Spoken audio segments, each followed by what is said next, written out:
ഇന്നത്തേന്ന് പറയുന്നത് വളരെ ചെറിയൊരു വീഡിയോ ആണ് കേട്ടോ. നമ്മളിന്ന് BMW 310 GSൻ്റെ മൈലേജ് ചെക്ക് ചെയ്യുകയാണ്. ഇപ്പോൾ നിലവിൽ ഇതിൻ്റെ ടാങ്കും കാര്യങ്ങളൊക്കെ ഫുള്ളായിട്ട് നമ്മൾ വറ്റിച്ചിട്ടുണ്ട്.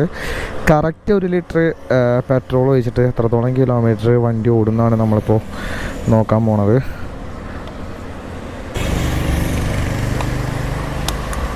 ഈ ഒരു വീഡിയോയിൽ മൈലേജിനെ കുറിച്ചിട്ട് മാത്രമല്ല കേട്ടോ, എനിക്ക് ഓടിക്കുമ്പോൾ തോന്നിയിട്ടുള്ള കുറച്ച് കാര്യങ്ങളും കൂടെ ഞാൻ ജസ്റ്റ് നിങ്ങളുടെ മുമ്പിൽ ഷെയർ ചെയ്യാം. അപ്പോൾ ആദ്യം തന്നെ നമുക്ക് സീറ്റ് ഹൈറ്റിൽ നിന്ന് തുടങ്ങാം.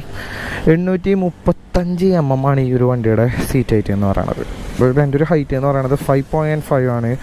എൻ്റെ ഈ ഒരു ഹൈറ്റ് വെച്ചിട്ട് എനിക്ക് ഈ ഒരു വണ്ടിയിൽ 2 കാലും കുത്തി നിൽക്കാൻ പറ്റില്ല.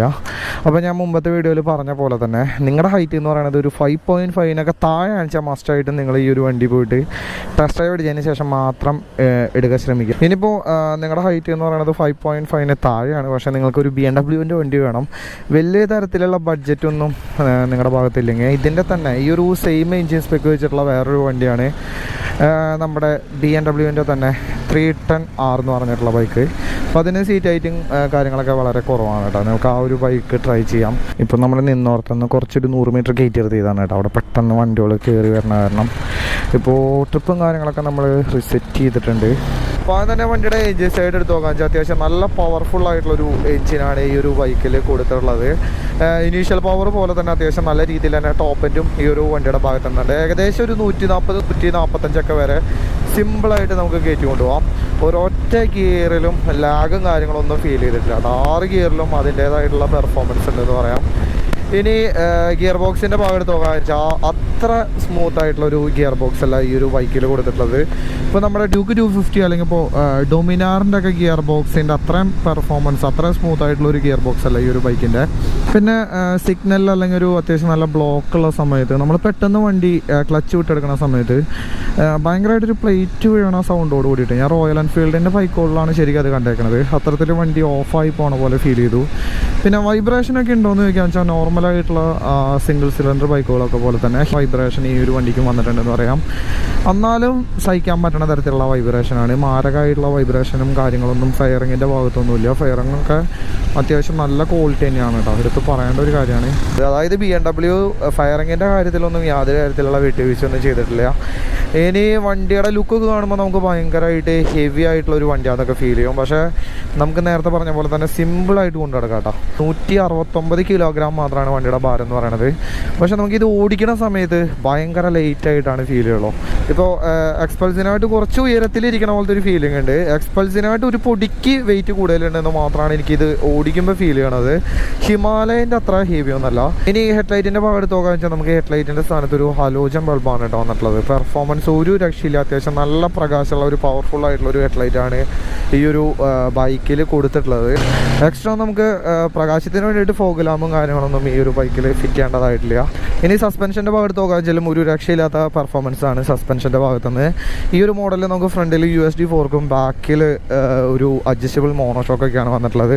വളരെ സോഫ്റ്റ് ആയിട്ടുള്ള സസ്പെൻഷൻ തന്നെയാണ് കേട്ടോ. കോർണറൊക്കെ ചെയ്യണ സമയത്ത് ചെറിയ തരത്തിൽ ഇപ്പോൾ സോഫ്റ്റ് ആയതുകൊണ്ട് തന്നെ ചെറിയ തരത്തിൽ ബുദ്ധിമുട്ടുകളും കാര്യങ്ങളൊക്കെ ഫീൽ ചെയ്തു. പക്ഷേ ഹൈവേയിൽ ഒരു രക്ഷയില്ല. ഇനി ബ്രേക്കിങ്ങിൻ്റെ ഭാഗം എടുത്ത് നോക്കാൻ വെച്ചാലും അത്യാവശ്യം നല്ല തരത്തിലുള്ള പെർഫോമൻസ് ബ്രേക്കിങ്ങിൻ്റെ ഭാഗത്തുനിന്നുണ്ട്. ബ്രേക്കിങ്ങിലും അതേപോലെ സസ്പെൻഷൻ്റെ ഭാഗത്തുനിന്നും വേറെ യാതൊരു തരത്തിലുള്ള നെഗറ്റീവ്സ് എനിക്ക് ഫീൽ ചെയ്തിട്ടില്ല. അതുപോലെ ചാനൽ ABSോട് കൂടിയിട്ടാണ് വണ്ടി വരുന്നത്. പിന്നെ ഓഫ് റോഡൊക്കെ പോകുമ്പോൾ നമുക്ക് ABS ഓഫ് ആക്കാനുള്ള ഒരു ഓപ്ഷൻ കൂടി ഉണ്ട്. അതായത് സ്വിച്ചബിൾ ABS ആണ് ഈ ഒരു ബൈക്കിൽ കൊടുത്തിട്ടുള്ളത്. ഇപ്പോൾ ഈ ഒരു വണ്ടിയുടെ മെയിൻ കോമ്പറ്റീറ്ററാണ് നമ്മുടെ റോയൽ എൻഫീൽഡിൻ്റെ ഹിമാലയൻ. അപ്പോൾ ആ ഒരു ബൈക്കിൽ നമുക്ക് ABS ഓഫ് ചെയ്യാനുള്ള ഓപ്ഷൻസും കാര്യങ്ങളൊന്നും ഇതേവരെ ഇല്ല. പിന്നെ ഹിമാലയനെ വെച്ച് കമ്പയർ ചെയ്യുമ്പോൾ മെയിനായിട്ട് വരുന്ന വേറൊരു വ്യത്യാസം എന്ന് പറയുന്നത് ഈ ഒരു ബൈക്കിൽ നമുക്ക് സ്പോക്ക് വീൽ വന്നിട്ടില്ല, അലോയ് ആണ് വന്നിട്ടുള്ളത്. ഇപ്പോൾ ഓഫ് റോഡൊക്കെ പോകുന്ന സമയത്ത് ഏത് തരത്തിൽ നമ്മളെ അത് ബാധിക്കുന്ന കറക്റ്റായിട്ട് പറയാൻ പറ്റില്ല. ഹിമാലയനെ വെച്ച് കമ്പയർ ചെയ്യുന്ന സമയത്ത് വീലിൻ്റെ ഭാഗത്തുനിന്ന് തോന്നിയിട്ടുള്ള ഒരു മിസ്റ്റേക്കാണ്. ഇപ്പോൾ ബാക്കി ടയറിൻ്റെ കാര്യത്തിൽ അല്ലെങ്കിൽ ഇപ്പോൾ കോർണറൊക്കെ ചെയ്യുമ്പോൾ ടയറിൻ്റെ ഭാഗത്തുനിന്നുള്ള ആ ഒരു കോൺഫിഡൻസിൻ്റെ കാര്യത്തിലൊക്കെ ഓക്കെയാണ്. പിന്നെ റൈഡിങ് കംഫർട്ടിൻ്റെ കേസ് ഞാൻ കഴിഞ്ഞ വീഡിയോയിൽ പറഞ്ഞ പോലെ തന്നെ ഒരു രക്ഷയില്ല എന്ന് പറയാം. ലോങ് റൈഡൊക്കെ പോകുന്ന സമയത്ത് യാതൊരു തരത്തിലുള്ള ബുദ്ധിമുട്ടുള്ളൂ. അതായത് നിങ്ങൾക്കൊരു ചെൽ ബാഗിൻ്റെ അല്ലെങ്കിൽ ഒരു എയർ ബാഗിൻ്റെ ആവശ്യമൊന്നും ഈ ഒരു സീറ്റുള്ളപ്പോൾ വേണ്ടി വരില്ല. കാരണം എന്ന് വെച്ചാൽ അത്രയും പക്ക സ്മൂത്ത് ആയിട്ടുള്ള സീറ്റാണ് ഈ ഒരു ബൈക്കിൽ കൊടുത്തിട്ടുള്ളത്. പിന്നെ ഓഫ് റോഡൊക്കെ പോകുന്ന സമയത്ത് നമുക്ക് എണീറ്റ് നിന്ന് ഓടിക്കേണ്ടതൊക്കെ ആയിട്ട് വരും. ആ ഒരു സമയത്ത് കറക്റ്റായിട്ട് നമുക്ക് ലോക്ക് ചെയ്ത് വെക്കാവുന്ന തരത്തിലാണ് ഈ ഒരു ബൈക്കിൻ്റെ ടാങ്കിൻ്റെ പൊസിഷനൊക്കെ. ഇപ്പോൾ അത്യാവശ്യം നിങ്ങൾ ഹൈറ്റ് ഉണ്ടെങ്കിൽ കൂടെ ഒരിക്കലും ടാങ്കിനായിട്ടും മുകളിലേക്ക് നിങ്ങളുടെ ആ ഒരു കാല് പൊന്തി കണ്ട ഒരു അവസ്ഥയില്ല. കാരണം എന്താ വെച്ചാൽ അത്യാവശ്യം നല്ല തരത്തിലുള്ള സ്പേസ് ഈ ഒരു ഭാഗത്തായിട്ട് വന്നിട്ടുണ്ട്. 11 ലിറ്റർ മാത്രമാണ് ഈ ഒരു വണ്ടിയുടെ ടാങ്ക് കപ്പാസിറ്റി എന്ന് പറയുന്നത്. ഇപ്പോൾ ലോങ് റൈഡൊക്കെ പോകുന്ന സമയത്ത് ചെറിയ തരത്തിൽ അത് നമുക്കൊരു പണി തരുമെന്ന് ചെറിയൊരു ഡൗട്ട് തോന്നി. 4.5 ലക്ഷത്തോളം രൂപയാണ് ഈ ഒരു ബൈക്കിന് ഓൺ റോഡ് പ്രൈസ് വരുന്നത്. അതായത് ഇതിൻ്റെ മെയിൻ കോമ്പറ്റേറ്റർ ആയിട്ടുള്ള ഹിമാലയൻ്റെ ഡബിൾ ഇരട്ടി പൈസ. അപ്പോൾ അങ്ങനെ വെച്ച് കമ്പയർ ചെയ്യുമ്പോൾ ഈ ഒരു വണ്ടി വാല്യൂ ഫോർ മണി ആണെന്ന് നോക്കിയാൽ വെച്ചാൽ ഞാൻ മുമ്പത്തെ വീഡിയോയിൽ പറഞ്ഞ പോലെ തന്നെ ആ ഒരു റേറ്റിനുള്ള പെർഫോമൻസ് ഈ ഒരു ബൈക്കിനില്ല. ആ ഒരു പ്രൈസ് റേഞ്ചിൽ നമുക്കിപ്പോൾ ട്വിൻ സിലിണ്ടർ വണ്ടികളാണ് മെയിനായിട്ട് കാണാൻ കഴിയുക. അതായത് നമ്മുടെ ബെൻലി 306, അതേപോലെ തന്നെ നിഞ്ച 300, പിന്നെ വേണമെങ്കിൽ നമുക്ക് R3 ആ ഒരു പ്രൈസ് റേഞ്ച് വെച്ചിട്ട് ഈ ഒരു ബൈക്കിനെ കമ്പയർ ചെയ്യാം. ഞാൻ പ്രൈസ് റേഞ്ച് വെച്ചിട്ടാണ് പറയണത്. അപ്പം അങ്ങനെയൊക്കെ വെച്ച് കമ്പയർ ചെയ്യുന്ന സമയത്ത് നമുക്ക് വാല്യൂ ഫോർ മണീനൊന്നും ഈ ഒരു ബൈക്കിനെ വിളിക്കാൻ പറ്റില്ല. ഞാൻ നേരത്തെ പറഞ്ഞ പോലെ തന്നെ BMW എന്ന് പറഞ്ഞിട്ടുള്ള ബ്രാൻഡിലേക്കുള്ള ഒരു എൻട്രി ലെവൽ ബൈക്ക് എന്ന് മാത്രമാണ് ഈ ഒരു ബൈക്കിനെ നമുക്ക് പറയാൻ പറ്റുള്ളൂ. പക്ഷേ വണ്ടി ഓഫ് റോഡ് പോകുന്ന സമയത്താണെച്ചാലും അല്ലെങ്കിൽ ഇപ്പോൾ ഹൈവേയിലാണെച്ചാലും വണ്ടിയുടെ പെർഫോമൻസ് വേറെ ലെവൽ തന്നെയാണ്. ഇപ്പോൾ ഞാൻ നേരത്തെ പറഞ്ഞ പോലെ തന്നെ സിമ്പിളായിട്ടാണ് വണ്ടി 140 കയറി പോണത്. ഒരൊറ്റ ഗിയറിൽ നമുക്ക് ലാഗും കാര്യങ്ങളൊന്നും ഫീൽ ചെയ്യില്ല. ഇനി മെയിനായിട്ട് ഈ ഒരു ബൈക്കിൻ്റെ എതിരാളി എന്ന് പറയുന്നത് ഹിമാലയൻ ആണെങ്കിൽ കൂടെ നമുക്ക് വേണമെങ്കിൽ കവാസാക്കിയുടെ വേഴ്സസ് 300 ആയിട്ട് ഈ ഒരു ബൈക്കിനെ കമ്പയർ ചെയ്യാം. TVSൻ്റെ RR310 ഈ ഒരു ബൈക്കിൻ്റെ സെയിം എഞ്ചിനും സ്പെസിഫിക്കേഷൻസും കാര്യങ്ങളൊക്കെ തന്നെയാണ് വന്നിട്ടുള്ളത് ഇഞ്ച് സൈഡ് വെച്ച് നോക്കുമ്പോൾ. പക്ഷേ ഈ ഒരു വണ്ടീനേക്കാളും ഏകദേശം 2,75,000 രൂപ മാത്രമാണ് ആ ഒരു ബൈക്കിൻ്റെ ഓൺ റോഡ് പ്രൈസ് എന്ന് പറയുന്നത്. അങ്ങനെ വെച്ച് കമ്പയർ ചെയ്യുന്ന സമയത്ത് ഒരുപാട് ഫീച്ചേഴ്സ് ഈ ഒരു ബൈക്കിൽ കുറവാണ്. ഇപ്പം നിലവിൽ ആ ഒരു മോഡലിൽ സ്ലിപ്പർ ക്ലച്ചും വന്നിട്ടുണ്ട്. അങ്ങനെയൊക്കെ വെച്ച് നോക്കുന്ന സമയത്ത് ഈ ഒരു വണ്ടിയുടെ ഓൺ റോഡ് പ്രൈസ് കുറച്ച് കൂടുതലാണോ എന്ന് എനിക്ക് ഫീൽ ചെയ്തു. ഇനി കളർ വേരിയേഷനെ കുറിച്ച് പറഞ്ഞാൽ നിലവിൽ 4 കളറിലാണ് BMWൻ്റെ 310 GS മാർക്കറ്റിൽ അവൈലബിൾ ആയിട്ടുള്ളത്. അതിൽ ആദ്യത്തെ എന്ന് പറയുന്നത് ഈ ഒരു ഗ്രേ കളറാണ്. ഇതേപോലെ തന്നെ വൈറ്റ് വന്നിട്ടുണ്ട്, ബ്ലാക്ക് വന്നിട്ടുണ്ട്, റെഡും വന്നിട്ടുണ്ട്. 4 കളർ വേരിയേഷനിലാണ് ഇപ്പോൾ ഈ ഒരു ബൈക്ക് മാർക്കറ്റിൽ അവൈലബിൾ ആയിട്ടുള്ളത്. നിലവിൽ സർവീസ് സെൻ്ററുകളുടെ എണ്ണം കുറവും ഈ ഒരു ബൈക്കിൻ്റെ പോരായ്മകളിലൊന്നാണ് കേട്ടോ. കേരളത്തിൽ 1, 2, 3 സർവീസ് സെൻ്ററുകൾ മാത്രമാണ് ഈ ഒരു ബൈക്കിന് വേണ്ടിയിട്ടുള്ളത്. പിന്നെ സർവീസ് കോസ്റ്റും കുറച്ച് കൂടുതലാണ്. 10,000 കിലോമീറ്റർ ഗ്യാപ്പിലാണ് വണ്ടിക്ക് സർവീസ് പീരീഡ് വരുന്നത്. ഏകദേശം ഒരു 5,000 മുതൽ 8,000 രൂപയാണ് ഈ ഒരു ബൈക്കിന് സർവീസ് കോസ്റ്റ് ആയിട്ട് വന്നിട്ടുള്ളത്. എക്സറീസും പ്രീമിയം എക്സറീസ് ആയതുകൊണ്ട് തന്നെ അത്യാവശ്യം നല്ല കോസ്റ്റ്ലി തന്നെയാണ്. 4.5 ലക്ഷത്തോളം രൂപ വില വരുന്ന ഒരു വണ്ടിക്ക് ഡൊമിനാർ അല്ലെങ്കിൽ ഇപ്പോൾ ഡ്യൂക്ക് 250 ഒക്കെ പോലെ തന്നെ അത്യാവശ്യം നല്ല തരത്തിലൊരു സ്മൂത്തായിട്ടുള്ള ഒരു ഗിയർ ബോക്സ് കൊടുക്കാറുണ്ടോ എന്ന് തോന്നി. ഇത് അത്ര നല്ല ഒരു പെർഫോമൻസ് അല്ല ഗിയർ ബോക്സിൻ്റെ ഭാഗത്തുനിന്ന്. അത് നിങ്ങൾക്ക് എന്തായാലും ഈ ഒരു വണ്ടി ഓടിക്കുന്ന സമയത്ത് ഫീൽ ചെയ്യും. ഒരു വളരെ മോശം അഭിപ്രായമാണ് എനിക്ക് ഗിയർ ബോക്സിനെ കുറിച്ചിട്ട് പറയാനുള്ളത്. ഞാൻ നേരത്തെ പറഞ്ഞിട്ടുണ്ടായിരുന്നു ഫെയറിങ്ങിൻ്റെ ഭാഗത്തുനിന്ന് വലിയ തരത്തിലുള്ള വൈബ്രേഷൻ ഒന്നും ഇല്ലാന്ന്. പക്ഷേ ഗട്ടറൊക്കെ ചാടുന്ന സമയത്ത് ഈ ഒരു സംഭവം നല്ല തരത്തിൽ തന്നെ അടിക്കുന്നുണ്ട് കേട്ടോ. അതേപോലെ തന്നെ ഹെഡ്ലൈറ്റിൻ്റെ കാര്യം ഞാൻ പറഞ്ഞിട്ടുണ്ടായിരുന്നു മുമ്പത്തെ വീഡിയോയിൽ.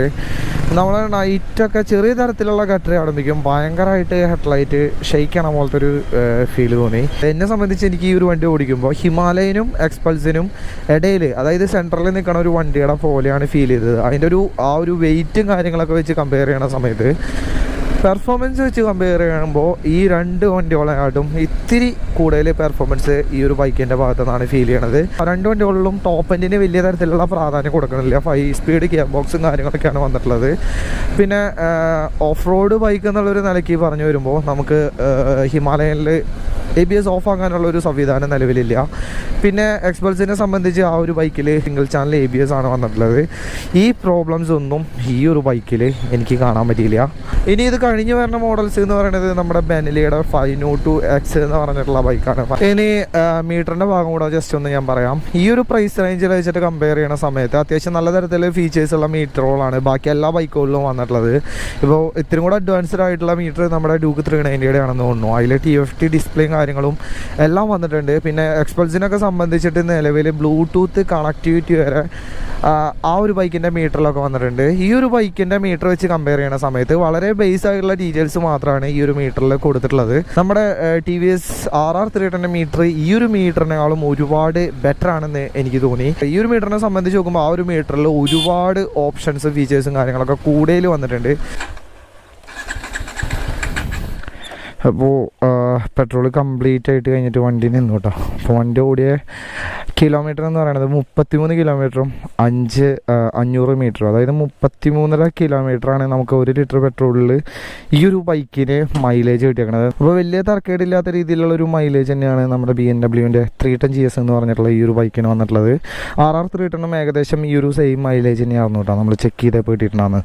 അപ്പോൾ നോർമലായിട്ട് നമുക്ക് ഈ ഒരു ബൈക്കിന് കാൽക്കുലേറ്റ് ചെയ്യാൻ പറ്റുന്ന ഒരു മൈലേജ് എന്ന് പറയുന്നത് ഒരു 30-നും 36-നും ഇടയിലാണ്. സാധാരണ നോർമലായിട്ട് ഇത് യൂസ് ചെയ്യണവരും അത്ര മൈലേജ് തന്നെയാണ് പറഞ്ഞിട്ടുണ്ടായിരുന്നത്. അപ്പോൾ ഇന്നത്തെ നമ്മുടെ ഈ ഒരു വീഡിയോ എന്ന് പറയുന്നത് അത്രയേ ഉള്ളൂ. നിങ്ങൾക്ക് ഈ ഒരു വീഡിയോ ഇഷ്ടപ്പെട്ടു എന്ന് ചെയ്യണോ, അങ്ങനെ ഇഷ്ടപ്പെട്ടിട്ടുണ്ടെങ്കിൽ മറക്കാണ്ട് ലൈക്ക് ചെയ്യുക. അപ്പോൾ എന്തായാലും അടുത്തൊരു വീഡിയോയിൽ കാണാം.